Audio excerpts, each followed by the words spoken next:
2021년 2월 14일 로뎀교회 주일 예배를 드리겠습니다.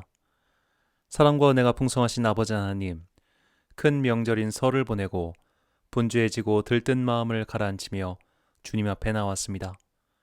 사람의 기준으로는 가늠할 수 없는 큰 은총을 우리에게 베풀어 주셨으니 이 시간 우리가 드리는 예배가 주님께 바치는 향기로운 제물이 되게 하옵소서. 우리를 주의 자녀로 삼아주신 예수 그리스도의 이름으로 기원하옵나이다. 아멘. 사도신경으로 우리의 신앙을 고백하겠습니다. 나는 전능하신 아버지 하나님, 천지의 창조주를 믿습니다. 나는 그의 유일하신 아들, 우리 주 예수 그리스도를 믿습니다. 그는 성령으로 잉태되어 동정녀 마리아에게서 나시고 본디오 빌라도에게 고난을 받아 십자가에 못 박혀 죽으시고 장사된 지 사흘 만에 죽은 자 가운데서 다시 살아나셨으며 하늘에 오르시어 전능하신 아버지 하나님 우편에 앉아 계시다가 거기로부터 살아있는 자와 죽은 자를 심판하러 오십니다. 나는 성령을 믿으며 거룩한 공교회와 성도의 교제와 죄를 용서받는 것과 몸의 부활과 영생을 믿습니다. 아멘. 찬송가 28장입니다.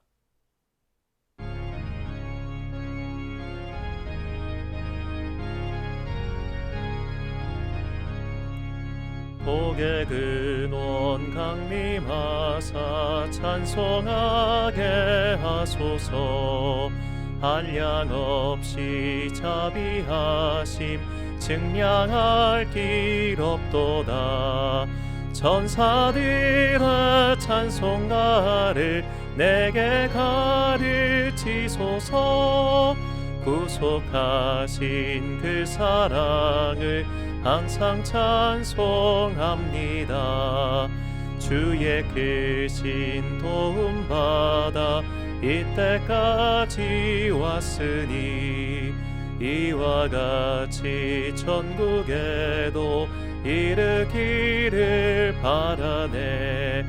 하나님의 품을 떠나 죄에 빠진 우리를 예수 구원하시려고 보혈 흘려 주셨네. 주의 귀한 은혜 받고 일생 빚진 자 되네. 주의 은혜 사슬 되사 나를 주께 매소서. 우리 마음은 연약하여 범죄하기 쉬우니 하나님이 받으시고 전국인을 치소서. 아멘.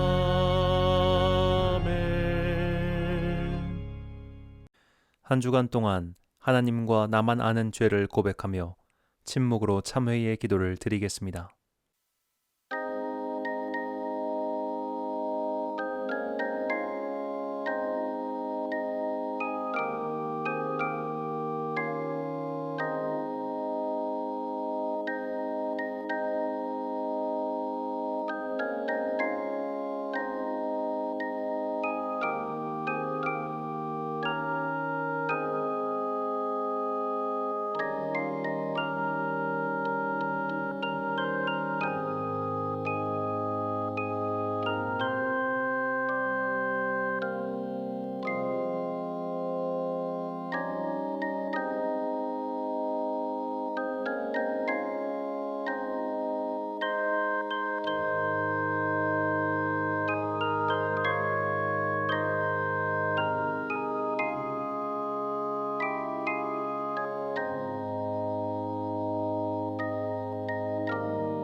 다 함께 공동기도문을 드리겠습니다.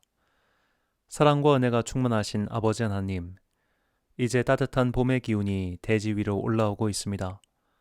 겨울은 반드시 끝이 나고 봄은 결국 우리에게 생각지도 못한 선물처럼 찾아온다는 것을 깨닫게 해주시니 감사합니다. 사람의 힘으로 겨울이 끝나지 않듯이 우리가 겪고 있는 세계사적 환난도 오직 주님의 손으로만 그칠 줄 믿습니다. 이제 회복시키시고 치유해 주셔서 하루하루의 기쁨이 회복되게 하옵소서. 명절에 쉼을 주셔서 감사합니다. 주님께서 우리의 삶에 새 힘을 주셨으니 이 힘과 능력을 가지고 주님께서 원하시는 삶을 살 수 있도록 우리를 인도하여 주옵소서. 위기로 가득한 세상을 살다 보니 내 생명과 재산을 지키기에만 급급했습니다. 쉽게 분노하며 타인에게 관대하지 못했습니다.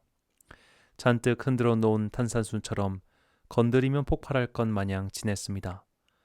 겨울의 앙상한 가지처럼 이웃에게 쌀쌀맞게 대했던 우리의 잘못을 용서해 주십시오. 이제 봄의 새순이 돋아나듯 우리의 영혼에 그리스도의 은혜의 빛을 비춰주사 아름다운 사랑이 싹트게 하옵소서. 영혼이 목마른 자들, 인생살이에 지친 자들이 그 사랑나무 아래에서 쉼을 얻을 수 있도록 우리를 아름답게 사용하옵소서. 주님의 은총과 자비를 구하며 주님께서 가르쳐 주신 기도를 드리오니 하늘에 계신 우리 아버지, 아버지의 이름을 거룩하게 하시며 아버지의 나라가 오게 하시며 아버지의 뜻이 하늘에서와 같이 땅에서도 이루어지게 하소서. 오늘 우리에게 일용할 양식을 주시고 우리가 우리에게 잘못한 사람을 용서하여 준 것 같이 우리 죄를 용서하여 주시고 우리를 시험에 빠지지 않게 하시고 악에서 구하소서. 나라와 권능과 영광이 영원히 아버지의 것입니다. 아멘. 사죄의 선언입니다. 너희가 전에는 어둠이더니 이제는 주 안에서 빛이라. 빛의 자녀들처럼 행하라. 빛의 열매는 모든 착함과 의로움과 진실함에 있느니라. 아멘. 사회적 거리두기가 계속되면서 몸의 거리뿐만 아니라 마음의 거리까지 멀어지고 있습니다. 우울감과 향방 없는 분노가 사회를 지배하고 있습니다. 이럴 때일수록 빛의 자녀로서 살아갑시다. 착하고 의로우며 선하게 살아갑시다. 그때 주님께서 우리를 통해 일하시어 세상의 어둠은 점차 물러나게 될 것입니다. 소금과 빛의 일을 다하는 주의 자녀가 되시길 바랍니다. 교독문 80번을 함께 교독하시겠습니다. 우리가 이 보배를 질그릇에 가졌으니 이는 심히 큰 능력은 하나님께 있고 우리에게 있지 아니함을 알게 하려 함이라. 우리가 사방으로 우겨쌈을 당하여도 쌓이지 아니하며 답답한 일을 당하여도 낙심하지 아니하며 박해를 받아도 버림받지 아니하며 거꾸로 뜨림을 당하여도 망하지 아니하고 우리가 항상 예수의 죽음을 몸에 짊어짐은 예수의 생명이 또한 우리 몸에 나타나게 하려 함이라. 우리가 살아있는 자가 항상 예수를 위하여 죽음에 넘겨짐은 예수의 생명이 또한 우리 죽을 육체에 나타나게 하려 함이라. 찬송가 429장입니다.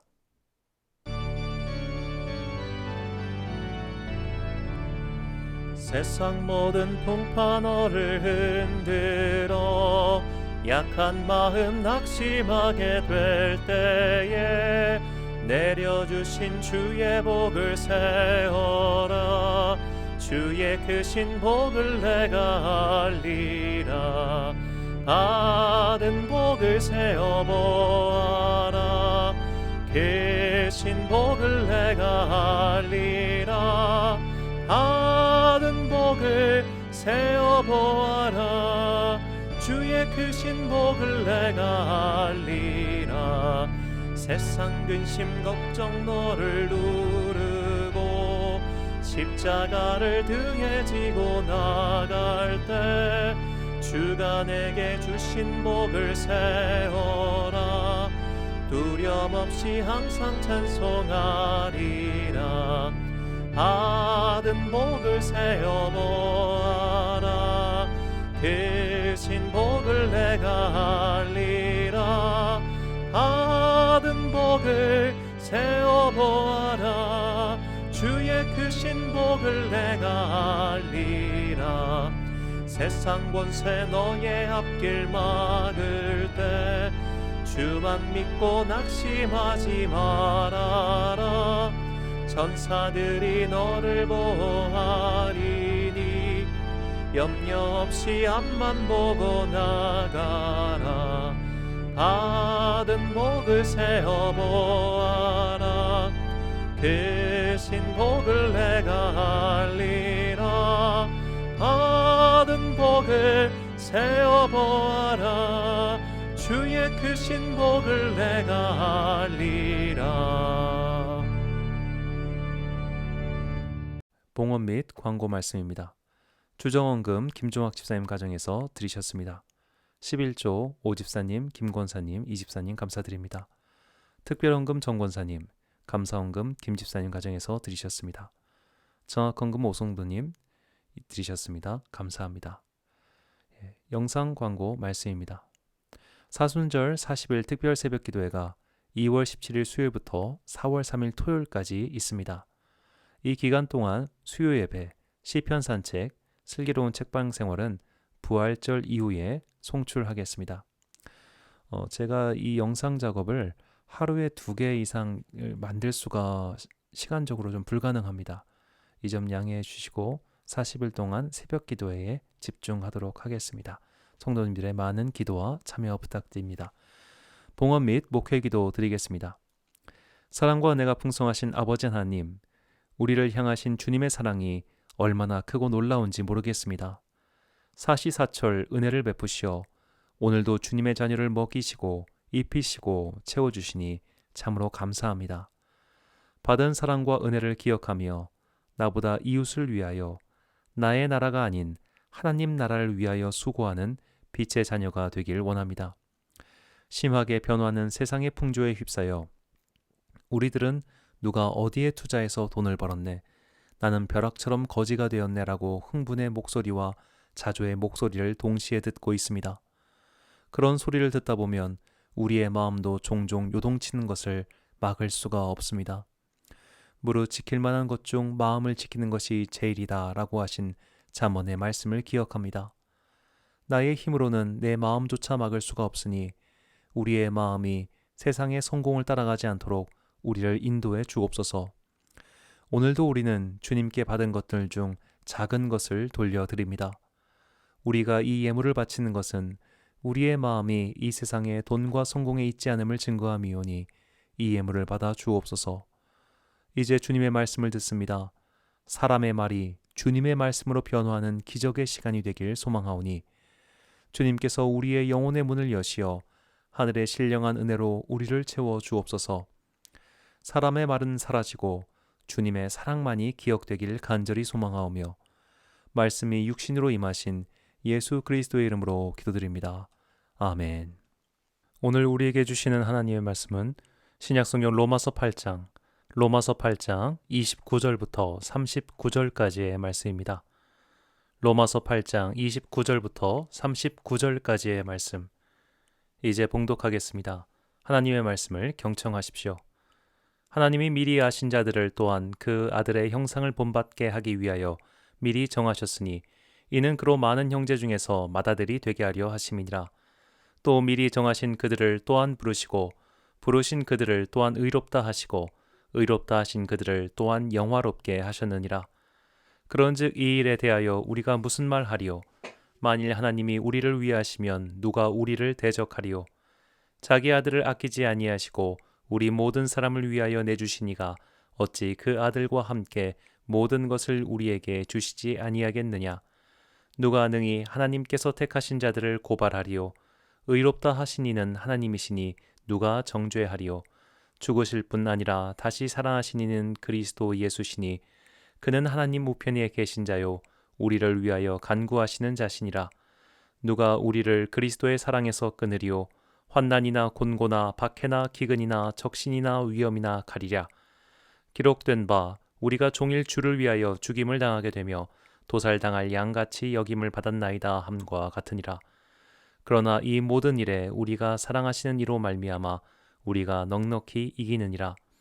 내가 확신하노니 사망이나 생명이나 천사들이나 권세자들이나 현재 일이나 장래 일이나 능력이나 높음이나 깊음이나 다른 어떤 피조물이라도 우리를 우리 주 그리스도 예수 안에 있는 하나님의 사랑에서 끊을 수 없으리라. 아멘. 믿음의 코어 근육이라는 제목으로 하나님의 말씀 선포하겠습니다. 인체의 중심부인 척추, 골반, 복부를 지탱하는 근육을 코어 근육이라고 합니다. 한자어로는 체간근이라고 합니다. 체간근, 코어 근육은 신체의 직립, 보행, 자세 유지를 시켜주는 근육입니다. 이 근육이 손상되거나 약해지면 자세를 유지하기 어려워지면서 자세 유지가 힘들어지기 때문에 코어 근육은 인체의 신체 활동에 있어서 굉장히 중요한 핵심적 역할을 합니다. 그래서 코어, 영어 단어로 핵심인 것이죠. 코어 근육이 튼튼해야 체간, 몸의 중심이 잘 서 있을 수 있듯이 신앙생활에도 우리를 흔들리지 않게 지탱해주는 코어 근육이 있습니다. 신앙의 코어 근육이 튼튼해야 세상의 파도에 휩쓸려 사라지지 않을 수 있습니다.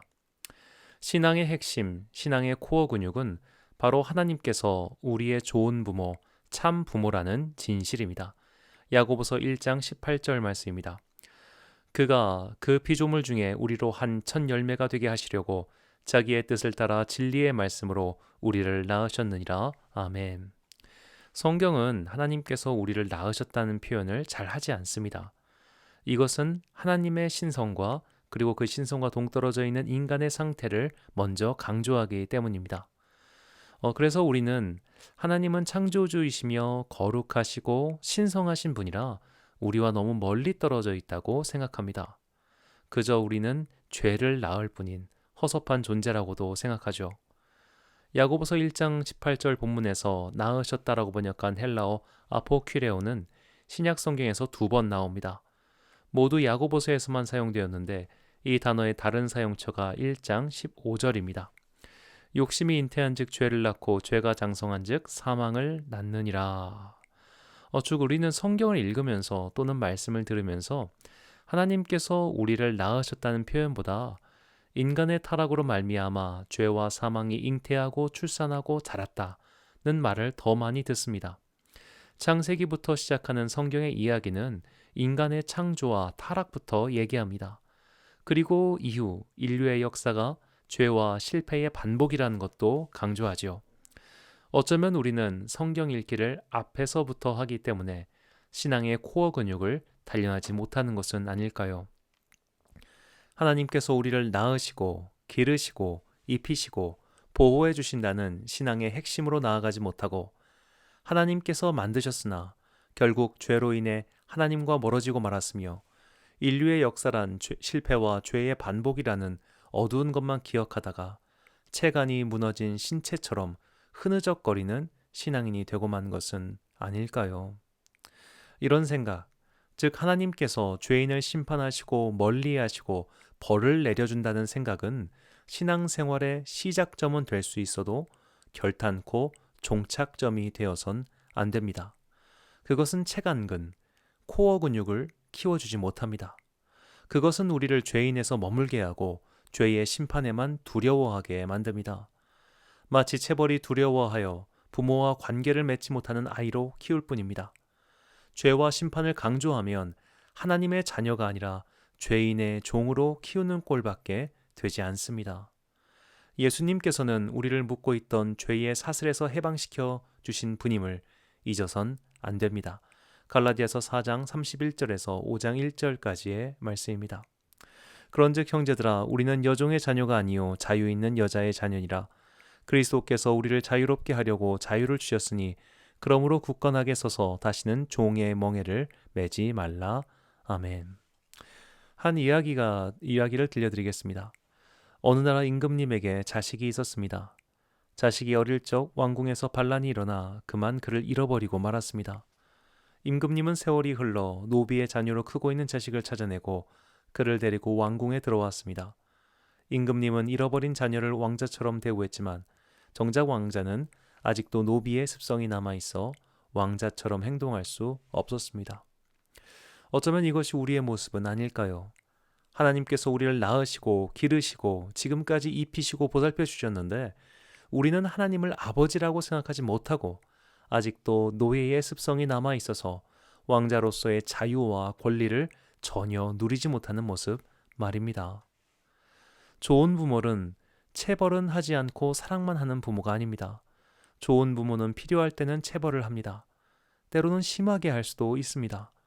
그러나 결코 죽이지는 않습니다. 자녀를 죽을 때까지 때리는 부모는 좋은 부모는커녕 정상적인 사람도 아닙니다. 좋은 부모의 체벌은 사랑을 근간으로 하고 있습니다. 사랑이 담겨 있기에 마음과 영혼에 상처를 남기지 않습니다. 좋은 부모는 내 자식, 내 새끼이기 때문에 그저 사랑할 뿐입니다. 그가 예쁘고 잘생기고 똑똑해서 사랑하는 것이 아니라 그저 내 자식이기 때문에 사랑합니다. 오체불만족이라는 책의 저자 오토다케 히로타다는 좋은 어머니에게서 태어났습니다. 태어날 때부터 사지가 없는 채로 나왔지만 그를 봤을 때 어머니의 첫말은 참 예쁘다 였습니다. 그의 어머니는 진심으로 아들을 사랑하고 예뻐했습니다.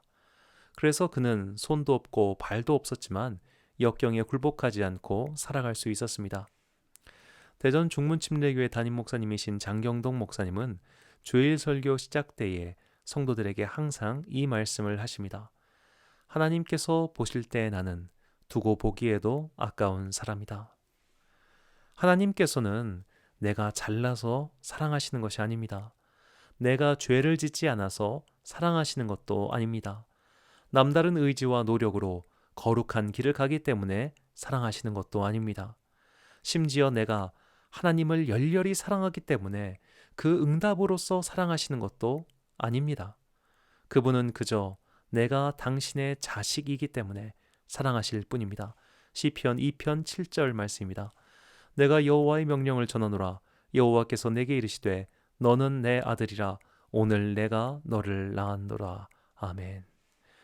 폐륜이라는 말이 있습니다.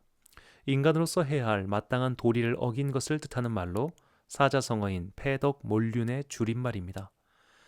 폐륜 범죄는 흔히 자녀가 부모에게 해를 가했을 때 사용하지만 사실 이는 올바른 용법이 아닙니다. 폐륜은 부모가 자녀에게 행하는 범죄도 포함하여 원래 삼강오륜을 어기는 일들을 모두 폐륜이라고 불렀습니다. 부모가 부모답지 못한 행위를 자녀에게 하는 것도 폐륜이고 자녀가 자녀답지 못한 일을 부모에게 하는 것도 폐륜입니다. 이런 의미에서 오늘날 폐륜 범죄가 너무나 많습니다. 복지부가 2019년 발표한 아동학대 보고서에 따르면 2019년 학대 판단 건수는 총 3만 45건이었습니다. 이 중 친부모에 의한 학대가 전체 75.6%인 22,700건입니다. 그 다음으로 많은 것이 초등, 중등, 고등 교원에 의한 학대로 총 7.2%인 2,154건입니다. 3위는 친인척으로 4.4%인 1,332건입니다. 부모가 부모답지 못한 겁니다. 좋은 부모는커녕 정상적인 부모를 만나는 것만 해도 복이 아닌가 싶은 세상입니다. 그러다 보니 자녀가 자녀답지 못한 폐륜 범죄도 늘어나고 있습니다. 자녀가 부모를 폭행하거나 상해를 입히는 존속 사건은 해마다 증가하고 있습니다. 2014년에는 1,146건이었던 존속 범죄는 4년 뒤에 거의 2배인 2,189건까지 증가합니다. 이 두 가지 총계 자료를 비교해 보면 부모의 자녀에 대한 범죄가 자녀의 부모에 대한 범죄보다 10배 정도 많다는 것을 알 수 있습니다. 자녀가 부모를 학대하는 일보다 부모가 자녀를 학대하는 일이 훨씬 많다는 것. 그리고 부모와 자녀의 선후 관계를 종합해 보면 왜 자녀가 부모를 학대하는 일이 발생하는지 알게 됩니다. 부모가 부모답지 못했습니다. 부모가 사랑을 해주지 않았고 학대했고 방치했습니다. 그렇게 큰 자녀들은 부모를 다시 학대하는 악순환을 반복합니다. 사랑이든 악이든 그 시작은 언제나 부모입니다. 즉 자녀가 부모를 사랑하는 것보다 더 먼저인 것은 부모가 자녀를 사랑하는 일입니다. 우리가 하나님을 사랑했기에 하나님이 우리를 사랑해 주신 것이 아닙니다. 언제나 그분의 사랑이 먼저였습니다. 로마서 5장 6절부터 8절 말씀입니다. 우리가 아직 연약할 때에 기약대로 그리스도께서 경건하지 않은 자를 위하여 죽으셨도다. 의인을 위하여 죽는 자가 쉽지 않고 선인을 위하여 용감히 죽는 자가 혹 있거니와 우리가 아직 죄인 되었을 때에 그리스도께서 우리를 위하여 죽으심으로 하나님께서 우리에 대한 자기의 사랑을 확증하셨느니라. 아멘. 우리가 잘나고 똑똑하고 남다르게 경건하고 거룩하기 때문에 우리를 사랑하신다면 그것은 후원일 뿐 사랑이 아닙니다. 똑똑한 자녀에게 회사를 물려주려고 한쪽에게 몰빵하듯 후원해서 키우는 것을 정상적인 사랑이라고 할 리가 없습니다. 그런 행동은 결국 자녀의 폭력을 부를 뿐이죠. 자식이 태어났을 때 자녀를 미래의 적금 통장으로 삼아 사랑하는 부모는 정상적인 사람이 아닙니다. 정상적인 부모가 자식을 그저 자식이기에 사랑하듯 하나님께서도 우리를 그저 사랑하십니다. 이것이 신앙의 코어, 핵심입니다. 이 핵심이 바로 서 있을 때 우리는 자꾸만 우리의 죄의식을 자극하고 두려움을 퍼뜨리는 이단 사설의 말에 현혹되지 않을 수 있습니다. 부모가 아무 조건 없이 자녀를 사랑하고 받아주고 키워줄 때 자식에게는 이런 마음이 생깁니다. 나도 당신의 자랑스러운 자녀가 되고 싶다는 마음 말이죠. 그 마음을 가지고 부모의 뜻에 순종하고 부모의 기쁨이 되고 싶어하는 신앙의 행위가 바로 거룩이며 성화의 삶입니다. 그러니까 정리하면 참 부모이신 하나님의 사랑을 은혜라고 말한다면 그 은혜에 감사하며 나도 부모를 사랑하고 부모의 자랑이 되기 위해 노력하는 것이 성화의 삶입니다. 성화는 구원의 조건이 아니라 구원을 따라갈 때 생겨나는 과정에 불과합니다. 그러나 우리는 마치 성화의 삶, 거룩의 삶이 있어야 구원을 받을 수 있다는 착각을 하곤 합니다. 역사적으로 볼 때 소위 행위를 강조하는 사람들은 대부분 본인이 거룩하게 사는 사람들이었습니다. 그래서 사람들의 존경을 받고 또 많은 추종자가 있었습니다. 초대 로마 교회 시절 오늘날 아일랜드 출신의 펠라기우스라는 수도사가 있었습니다. 그는 금욕적 생활과 도덕적으로 엄격한 생활을 하므로 많은 이들의 존경을 받았습니다. 그는 구원의 문제에서 인간의 의지와 노력을 매우 강조했습니다. 쉽게 말해 도덕적으로 살고 금욕적으로 살면 도덕적 완전성을 이룰 수 있다고 말했습니다. 이런 펠라기우스의 주장을 가장 적극적으로 반박한 사람은 아우구스티누스였습니다. 아우구스티누스, 이제 어거스틴이죠. 그는 인간은 결코 하나님의 은혜 없이는 도덕적으로 혹은 율법적으로 혹은 거룩하게 살 수 없다고 강하게 말했습니다.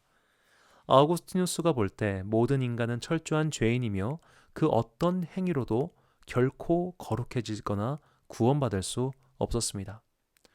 신학적으로 볼 때 펠라기우스와 같이 행위 구원론을 전하는 자들이 있습니다. 물론 오늘날에는 펠라기우스처럼 극단적이고 명백하게 거룩한 행위를 해야 구원받는다라고 가르치는 사람은 보기 드물죠. 그러나 오늘날에도 거룩한 행위를 지나치게 강조한 분들의 말들을 들어보면 펠라기우스의 계보를 따르는 이들의 주장과 비슷한 것이 적지 않습니다. 이런 행위 구원론의 계보로 분류할 수 있는 또 다른 인물은 네덜란드 출신의 목회자 아르미니우스입니다. 그는 깔뱅파 개혁교회 목사였지만 하나님의 절대적 주권과 예정을 강조하는 극단적 칼뱅주의는 자칫하면 우리의 신앙을 정숙주의, 즉 아무것도 하지 않는 정적 태도로 만들 수 있다고 경계했습니다. 그는 거룩한 행위를 대놓고 강조하진 않았지만 결과적으로 그의 신학적 입장, 예정론을 배격하는 그의 주장은 행위에 대한 강조를 자연스럽게 도출시켰습니다. 아르미니우스 또한 그 시대의 훌륭한 설교가였고 겸손하고 헌신적인 그리스도인이었습니다. 그래서 많은 이들이 그의 설교를 듣기 위해 모여들었습니다. 자, 오늘날에도 마찬가지입니다. 죄를 싫어하시고 죄인을 심판하시는 하나님의 모습을 강조하는 분들이 많습니다. 소위 강한 맛 설교입니다. 마치 음식점에서 음식을 내놓을 때 각종 조미료가 들어가 강한 맛을 내는 것처럼 강한 맛을 내는 설교에 우리는 중독된 것이 혹시 아닐까요? 그래서 죄를 강조하고 회개를 촉구하고 바른 길을 가라고 선포하는 말씀은 주목하지만 정작 부모이신 하나님과 우리 자녀 사이에 잔잔하면서도 끊이지 않는 사랑을 말하면 재미없어 합니다. 이 코어 근육을 강화하는 데 가장 좋은 운동은 플랭크입니다. 팔꿈치로 체중을 받치면서 하는 운동인 플랭크는 허리와 복근 등을 강화하는 데 가장 좋은 운동입니다. 신체에 무리도 가지 않습니다. 그런데 플랭크 운동은 좀 지루합니다. 가만히 버티면서 시간을 보내야 하기 때문입니다. 그래서 운동을 좀 하는 사람들은 플랭크에 변화를 주어 그 지루함을 없애버리려고 합니다. 아니면 중량을 더 올리는 운동을 선호하지요. 신앙의 코어도 마찬가지입니다. 하나님이 우리의 참 부모이시며 우리를 언제나 변함없이 사랑하신다는 그 말씀은 이 처음에는 감동적이지만 시간이 지날수록 매번 똑같은 소리 한다는 말을 듣기 딱 좋습니다. 그래서 설교자들은 자꾸만 자극적인 설교를 하기에 십상입니다. 눈물샘을 자극하고 가슴을 치며 회개하는 설교를 하려고 합니다. 물론 그런 말씀은 당연히 필요합니다. 하지만 코어가 잡히지 않은 상태에서 다른 운동을 무리하게 하면 부상을 입는 것처럼 신앙의 코어가 잡히지 않은 상태에서 자극적인 무언가를 더하면 탈이 나기 마련입니다. 오늘 본문은 부모이신 하나님의 사랑을 끊을 수 없는 사랑으로 표현합니다. 본문 35절과 38절, 39절 말씀입니다. 누가 우리를 그리스도의 사랑에서 끊으리요? 환난이나 곤고나 박해나 기근이나 적신이나 위험이나 칼이랴. 내가 확신하노니 사망이나 생명이나 천사들이나 권세자들이나 현재일이나 장래일이나 능력이나 높음이나 깊음이나 다른 어떤 피조물이라도 우리를 우리 주 그리스도 예수 안에 있는 하나님의 사랑에서 끊을 수 없으리라. 아멘. 정상적인 부모는 자녀를 자신의 생명보다 더 사랑합니다. 자식이 잘 되기 위해서라면 자신의 인생을 희생하는 것조차 개의치 않습니다. 이런 부모의 사랑은 객관적이지 않습니다. 고슴도치도 자기 자식은 예뻐한다는 속담처럼 부모가 볼 때 자식은 그저 예쁘고 사랑스럽습니다. 그렇게 객관적이지도 않고 철저히 주관적이기 때문에 부모의 사랑은 때로는 맹목적이며 어그러지기도 합니다. 하지만 그 사랑은 그치지 않을 것이고 끊을 수 없는 것이죠. 하나님께서 우리를 사랑하시는 것 또한 절대로 객관적이지 않습니다. 그것은 철저히 주관적인 콩깍지 사랑입니다. 그냥 예쁘고 그냥 사랑스러운 겁니다. 네가 무엇이 되고 무엇을 하기에 사랑스러운 것이 아니라 내 새끼니까 사랑하는 겁니다. 부모의 그 당연하고도 마땅한 사랑을 받은 아이는 어디를 가든 당당합니다. 어디를 가든 기가 죽지 않습니다. 끊을 수 없는 사랑이 뒷배경이라는 것을 알기 때문입니다. 동네 깡패가 와서 나를 괴롭혀도 조금만 기다려라. 내가 아빠 데리고 간다라고 생각하며 버틸 겁니다. 결코 바른 모습은 아니지만, 그리고 절대로 권장할 수도 없지만 이 막무가내 같은 아버지의 사랑을 보여준 일화가 있습니다. 이 모 대기업의 회장님께서 말썽쟁이 둘째 아들이 있었습니다. 첫째 아들은 전교 1등을 도맡아 하며 기업의 후계자로 쑥쑥 자랐지만 이 상대적으로 둘째 아들은 좀 자유롭게 방임하며 키웠습니다. 이 국내 굴지의 대기업 회장님 둘째 아들이다 보니 이 아들이 오만 방자하기가 이를 데 없었습니다. 이 아들이 서울 청담동에서 술을 마시다가 종업원 등과 시비가 붙어 8명에게 집단 구타를 당했습니다. 이에 격분한 회장님은 이 경호원 등을 대동하고 직접 술집으로 가서 내 아들 때린 놈 나와 라는 식으로 쳐들어가서 폭행 당사자를 청계산까지 가서 끌고 가서 보복 구타를 가했습니다. 자, 이 일로 회장님은 징역 1년 6개월에 집행유예 2년을 선고받았습니다. 대단히 잘못한 일이죠. 정말 잘못한 일입니다. 자, 그런데 바깥에서 맞고 돌아온 아들 입장에서 생각해 봅시다. 이 사고뭉치 둘째 아들이 볼 때 아버지가 얼마나 든든하겠습니까? 그 회장님은 상식이 없는 사람이 아닙니다. 무식해서 회사를 말아먹을 멍청이도 아닙니다. 더구나 후계자이고 자랑스러운 장남도 아니라 여기저기서 사고치고 다니는 둘째 아들을 위해서 직접 가서 그 사고를 치는 바람에 본인도 실형을 언도받았습니다. 그 회장님은 그런 손해를 감수하면서도 그 사고뭉치 둘째 아들을 사랑했습니다. 자, 그 때문일까요? 그 둘째 아들은 이후 별다른 사고를 치지 않고 조용히 일을 하는 듯합니다. 그룹 내 직원들조차 모를 정도로 조용히 입사해서 작년 말 H생명의 전무로 승진했습니다. 자, 그때 보여준, 그러니까 자기가 사고 쳤을 때 보여준 이 아버지 회장님의 저돌적이고 무모하고 전혀 객관적이지 않은 사랑에 개과천선했다고 본다면 너무 과한 해석일까요? 자, 나를 위해서라면 물불 가리지 않을 아버지, 나를 위해서라면 세상 모두를 적으로 돌려도 나를 지켜줄 어머니, 나를 위해서라면 그동안 쌓아온 사회적 지위나 명예, 심지어 생명조차도 아깝지 않다고 생각하며 행동하는 부모님. 자, 그런 사랑을 받았다면, 또 그런 사랑을 알았다면 자녀의 인생이 엇나가거나 실수하거나 큰 잘못을 저질러서 완전히 고꾸라졌다 해도 그는 분명히 다시 일어설 겁니다. 체벌은 행동을 교정해 주지만 사랑은 사람을 변화시킵니다. 본문 37절 말씀입니다. 그러나 이 모든 일에 우리를 사랑하시는 이로 말미암아 우리가 넉넉히 이기느니라. 아멘.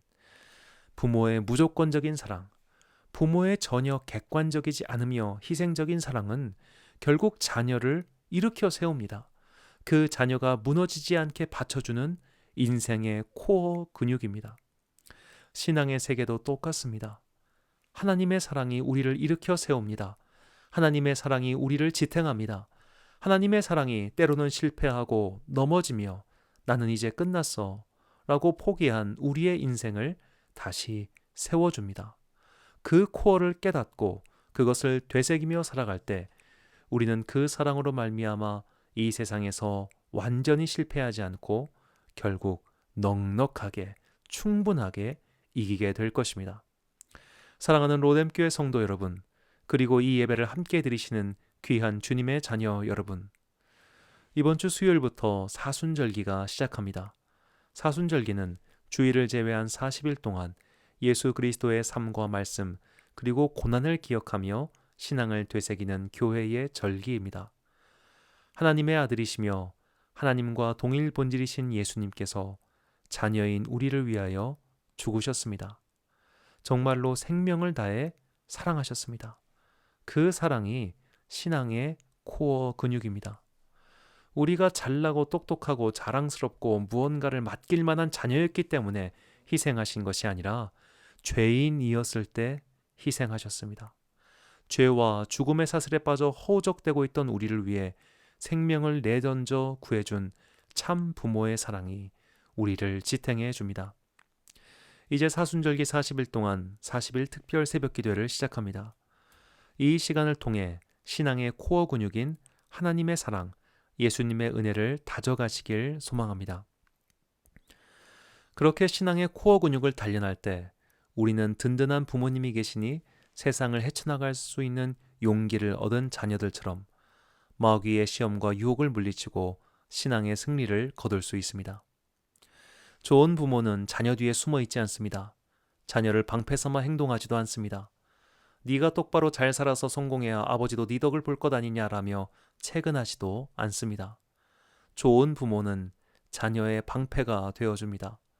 세상 살이의 파도로부터 자녀를 지키기 위해 험한 일을 마다하지 않습니다. 자녀를 위해서 아무 조건 없이 희생하고 어떤 손해라도 감수합니다. 이런 좋은 부모, 사랑 많은 부모, 전혀 객관적이지 않은 사랑으로 무장된 부모가 바로 하나님이십니다. 그분은 정말 우리를 이 모습 이대로 사랑하십니다. 자, 이 사랑을 깨달은 자녀, 이 사랑을 체험한 자녀는 이제부터 정신 차리고 살게 됩니다. 이제 마음을 다잡고 부모님이 나를 믿어주시고 사랑하시니 나도 부모의 자랑스러운 자녀가 되리라 라고 힘을 냅니다. 이것이 신앙인의 성화입니다. 그러나 잊어서는 안 되는 것은 우리가 성화를 하지 못한다고 해서 하나님의 사랑이 끊어지는 것은 아닙니다.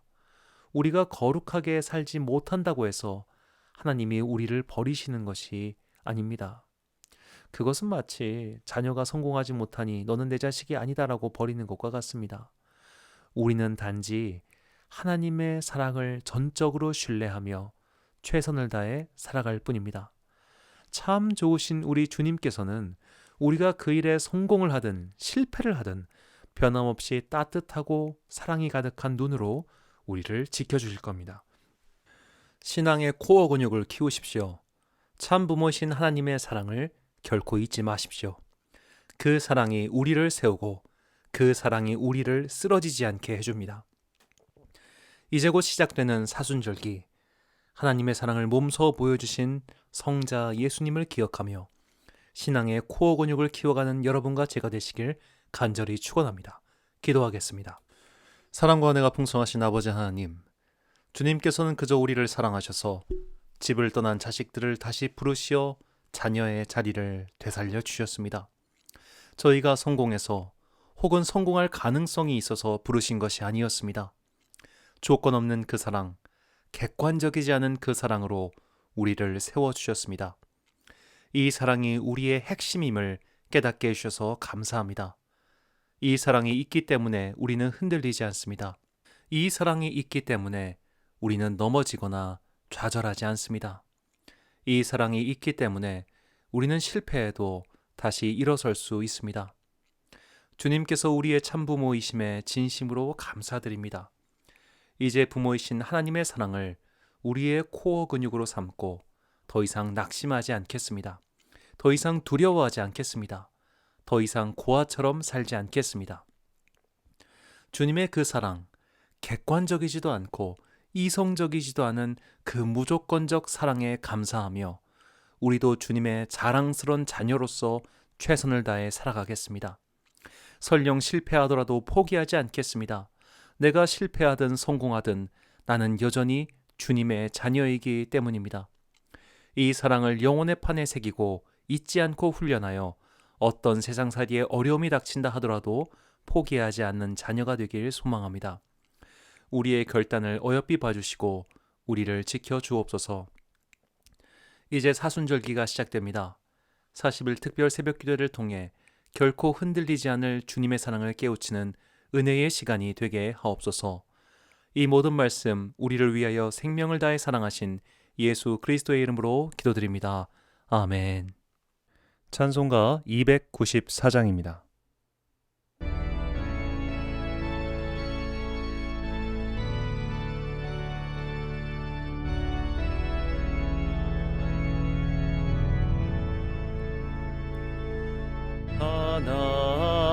하나님은 왜 아들을 주시는 데까지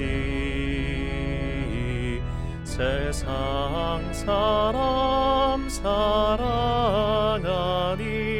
참 사랑이로다.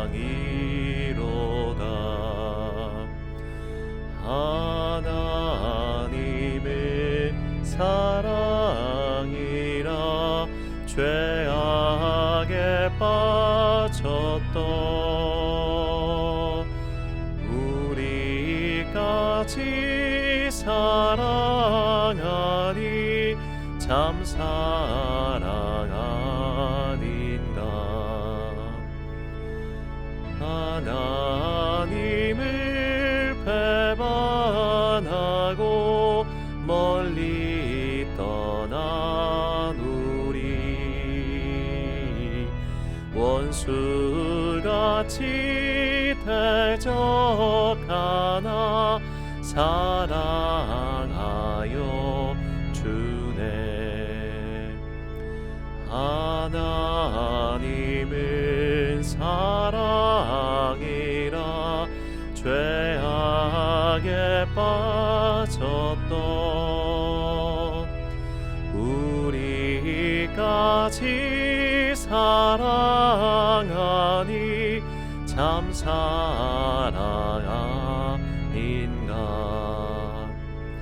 세상 죄를 사시려 우리 죽을 대신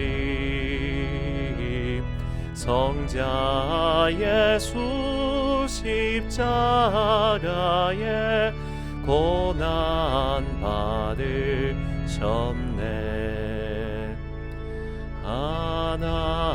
하나님은 사랑이라 죄악에 빠졌던 우리까지 사랑하니 참 사랑 아닌가. 이 사랑에 감사하여 곧 주께 나오라. 고난 영혼 주께 맡겨 구원을 얻으라. 하나님의 사랑이라 죄악에 빠졌던 우리까지 사랑하니 참 사랑 아닌가.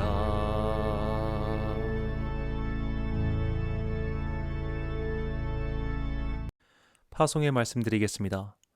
코어 근육이 단단해야 몸이 흔들리지 않는 것처럼 신앙의 핵심이 단단해야 악한 풍조에 휩싸이지 않고 온전할 수 있습니다.